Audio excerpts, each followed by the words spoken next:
Bismillahirrahmanirrahim. Assalamu alaikum. Today we are going to learn the exercise number 2.2. Now open your book at page number 43.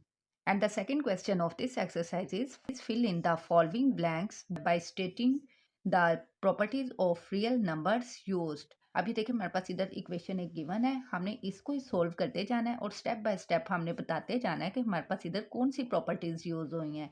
अब ये देखिए हमारे पास ये है 3x plus 3 into Y minus X small bracket close.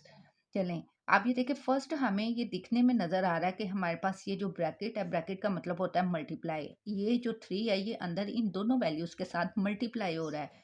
तो ये multiply हुआ, जब इसके साथ कोई डिजिट नहीं होता उसके साथ 1 होता है, तो इसके साथ भी 1 है और इसके साथ भी 1 है। अब 3 को 1 से मल्टीप्लाई किया, 3 1 टाइम 3y आ गया और बिटवीन में माइनस की सिंबल एज इट इज़ आ गई और 3 1 टाइम 3x आ गया। ये 3y और 3x, ये 3 को मल्टीप्लाई करने से y और x के साथ फिर आया है।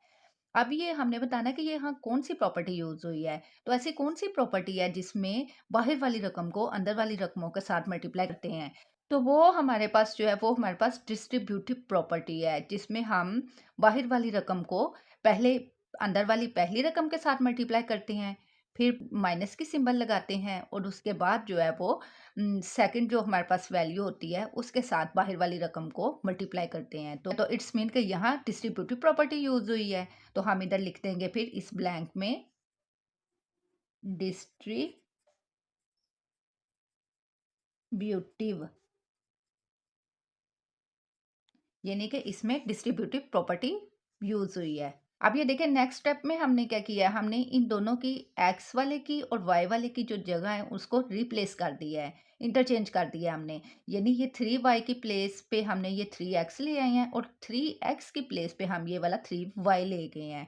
तो ये हमारे पास जब हमने इनकी जगह इंटरचेंज की और 3y की प्लेस में हम ये 3x ले आए, इधर ये 3x एज इट इज़ आ गया हुआ है और ये 3x जो है वो 3y की प्लेस पे आ गया और 3y जो है वो 3x की प्लेस पे आ गया। ये नहीं, इधर बेसिकली हमने जगह ही चेंज की है, लेकिन जगह चेंज करने के बावजूद हमारे आंसर पे कुछ फ़र्क नहीं पड़ेगा, हमारा आंसर सेम ही आएगा। यानी अगर हम लेट्स सपोज के हमारे पास ये -3x प्लस 3y है, ये हम अगर ले लें या हम ये ले लें 3y पहले ले लें और 3 - 3x हम बाद में ले लें, तो इससे आंसर जो होगा वो हमारे पास सेम ही आएगा। तो ये हमारे पास फिर कौन सी प्रॉपर्टी होगी जिसमें जगह को इंटरचेंज करने के बावजूद आंसर में कोई फर्क ना पड़े, आंसर सेम ही आए।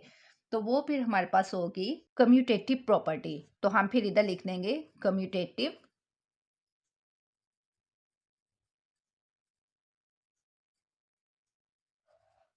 प्रॉपर्टी। चलें जी, ये हमारे पास हो गई।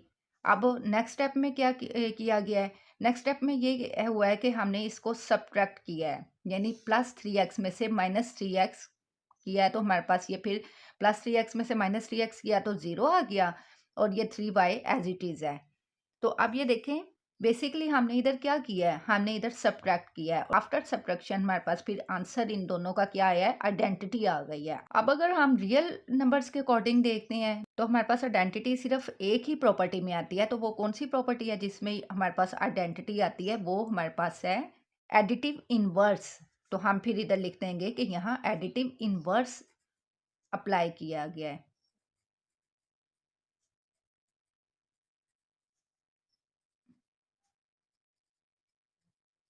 चलें जी, यहाँ आ गया हमारे पास एडिटिव इनवर्स। अब नेक्स्ट स्टेप में क्या किया गया है, हमारे पास यहाँ आइडेंटिटी है और इस आइडेंटिटी को जब हम किसी दूसरी वैल्यू के साथ, यानी जैसे यहाँ हमारे पास 3y है, हम किसी दूसरी वैल्यू के साथ प्लस करेंगे तो हमारे पास पहले वाली वैल्यू ही आ जाएगी, यानी 3y। हमारे पास फिर ऐसी कौन सी प्रॉपर्टी होगी जिसमें हम अगर आइडेंटिटी को प्लस भी करेंगे तो हमारे पास आंसर पहले वाला ही आएगा। तो वो फिर हमारे पास होगी एडिटिव आइडेंटिटी।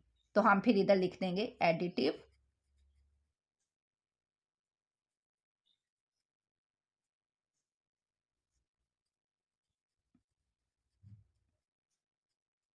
identity. चलें जी, here it is done. I hope you understood. See you in the next lecture. Till then, Allah Hafiz.